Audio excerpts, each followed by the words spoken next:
We've been told for centuries that steel made the Spanish invincible. But this weapon tells a different story. A blade carved from volcanic glass, sharper than any metal on Earth. In the hands of Aztec warriors, it didn't just cut through armor. It shattered the myth of European supremacy. This is the story of how an empire fought back, and nearly won. The year is 1519. Deep in the heart of Mesoamerica, a city rises from the water. Tenochtitlan, a metropolis of over 200,000 souls, built on islands, connected by causeways, floating gardens feeding an empire. The Spanish had never seen anything like it.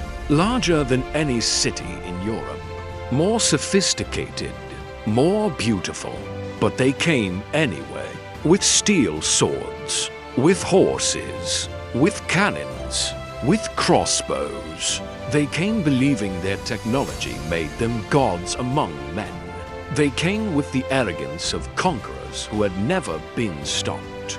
But in the canals of this island city, their advantages would become their chains. And in the hands of Aztec warriors, a weapon waited. A weapon they didn't understand.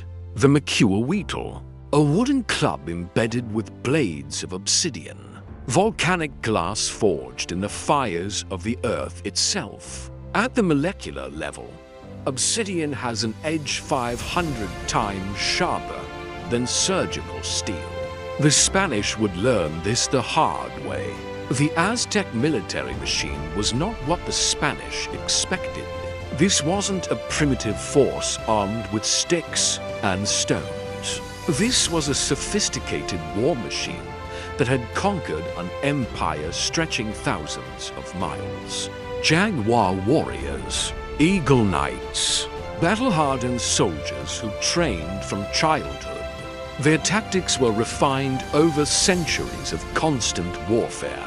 Quick strikes, ambushes, psychological warfare, and that weapon. The macuahuitl wasn't designed to pierce armor. It was designed to destroy it, to shatter bone, to decapitate horses, to break the will of men who thought themselves invincible. Spanish chronicles tell us the truth they tried to hide. Accounts of horses beheaded in a single stroke. Soldiers dismembered through their armor. Steel breastplates split open by volcanic glass. The Aztecs understood something the Spanish didn't. In the narrow streets of Tenochtitlan, European warfare was useless. Cavalry couldn't charge through canals. Cannons couldn't turn fast enough in alleyways. Formation tactics meant nothing in guerrilla warfare. The Spanish had walked into a trap, and they didn't even know it yet. When the fighting began, the Spanish discovered their nightmare. The city itself was a weapon. Every street could be blocked. Every bridge could be destroyed. Every canal could become a killing zone. The Aztec commanders knew their city like a body knows its veins. They let the Spanish march deep into the heart of Tenochtitlan. Then they cut the causeways behind them. No escape, no retreat, no reinforcements. The Spanish formations that had conquered empires became death traps. In the claustrophobic streets, obsidian met steel, and steel lost. Jaguar warriors struck from the rooftops, from the water, from the shadows. They didn't fight European style. No standing armies clashing in open fields. This was urban warfare, brutal, intimate, merciless. The macuahuitl excelled here, quick, devastating, silent when it needed to be. Spanish soldiers wrote letters home describing their terror. They called the Aztec warriors demons. They begged for God's protection against blades that cut deeper than anything they'd ever seen. The myth of invincibility was dying, bleeding out in the streets of a city that refused to fall. But the Aztecs weren't just defending, they were hunting. Waterborne units moved through the canals, cutting off supply lines, isolating Spanish squads. Bridge burners trapped enemy forces on single streets. Then the warriors closed in, obsidian flashing in the smoke-filled air. The Spanish learned to fear the sound of that weapon cutting through armor, to dread the night when Aztec forces owned the darkness. Their technological superiority meant nothing here. Their steel swords couldn't reach enemies who struck and vanished. Their horses drowned in canals or died screaming as obsidian blades found their necks. Their cannons fired uselessly at walls, while warriors flanked them through hidden passages. This wasn't the conquest they promised their king. This was survival, and they were losing. Then came the night that changed everything. La Noche Triste, the Night of Sorrows. June 30th, 1520. The Spanish commander Cortés realized the truth. They were surrounded, outnumbered, outmaneuvered. If they stayed in Tenochtitlan, they would die. He ordered a retreat, a desperate midnight escape attempt. But the Aztecs knew.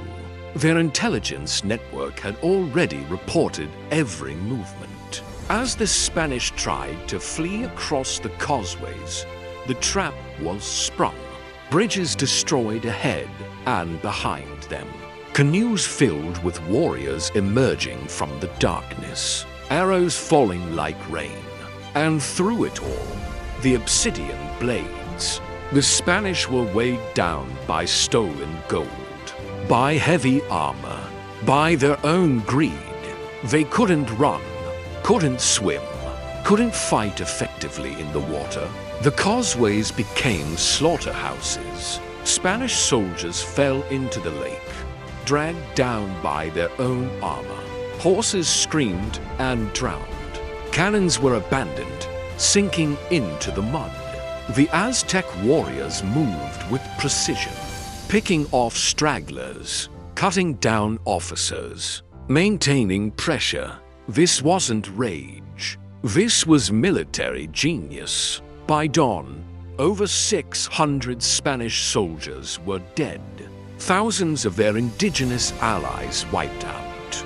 Almost all their horses gone. Their cannons at the bottom of the lake. Cortés himself barely escaped. Spanish chronicles say he wept beneath a tree, watching his army destroyed. The conquistadors who survived were broken men. They had faced the Aztec military machine at full power, and they had been shattered. For a moment, history hung in the balance. The Aztec Empire had proven European armies could be defeated. The obsidian blade had tasted Spanish blood and found it no different from any other.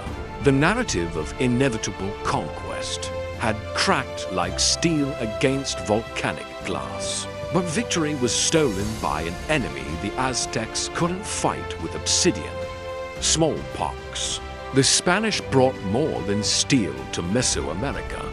They brought invisible death, diseases that had never touched this continent before. The biological invasion succeeded where the military invasion had failed. Within months, the population of Tenochtitlan was devastated, not by Spanish swords, by Spanish germs. The warriors who had driven out the invaders died in their homes. The commanders who had orchestrated La Noche Triste fell to fever. The empire that had stood against steel could not stand against disease. When Cortés returned with reinforcements, he didn't face the same force. The defenders were weakened, dying, desperate, and he brought indigenous allies. Tribes who hated Aztec rule, who saw opportunity in the chaos. The obsidian blades still flashed. The warriors still fought with everything they had. But the numbers were impossible. The city fell in 1521, not through military superiority, but through biological warfare and political betrayal. Yet even in defeat, the Aztec military had proven something the world tried to forget. European technology wasn't invincible. Indigenous warfare wasn't primitive. And that volcanic glass weapon had rewritten the rules of combat. Modern testing proves what the Spanish learned in blood. When we reconstruct the macuahuitl using traditional methods and test it against period-accurate armor, the results are undeniable. Obsidian cuts through steel. The molecular edge of volcanic glass can slice through European breastplates, can penetrate chainmail, can do damage that steel swords couldn't match. The weapon works exactly as the Spanish chronicles described. This wasn't primitive technology. This was battlefield innovation perfected over centuries. The Aztec military understood material science in ways Europeans didn't. They knew Obsidian's strengths and engineered a weapon to maximize them. The macuahuitl was designed for the warfare they faced. Quick strikes, dismemberment, psychological impact. In the urban environment of Tenochtitlan, it was superior to European swords, and the tactics that wielded it were equally sophisticated. Urban warfare, intelligence gathering, guerrilla strikes, psychological operations. The Aztec command structure demonstrated military genius. La Noche Triste wasn't luck. It was planning, execution, tactical brilliance. The Spanish barely escaped one of the most devastating military defeats in colonial history. Yet this story has been buried, rewritten as inevitable conquest, as primitive natives falling before European superiority. The truth is more complex, more brutal, more impressive. The Aztec Empire didn't fall because its military was inferior. It fell because biological warfare and political fractures did what Spanish steel couldn't. But for one night, on blood-soaked causeways, the obsidian blade proved its worth, and an empire showed the world that conquest was never inevitable. Today, the macuahuitl stands in museums, behind glass, safe, distant. But its legacy cuts deeper than any blade. It reminds us that history isn't written by the strongest army. It's written by the survivors. And sometimes, the survivors tell lies about invincibility to hide their terror. The Aztec warriors knew the truth. Technology doesn't win wars. Tactics do. Terrain does. Will does. And a blade carved from the fire of the earth itself. The obsidian edge that nearly changed the world. The weapon that shattered the myth. The proof that conquest was never destiny. It was a struggle. And for one dark night, the conquered were winning. If you love cinematic history stories that challenge everything you thought you knew, like, share, and subscribe for more legendary stories that history tried to bury.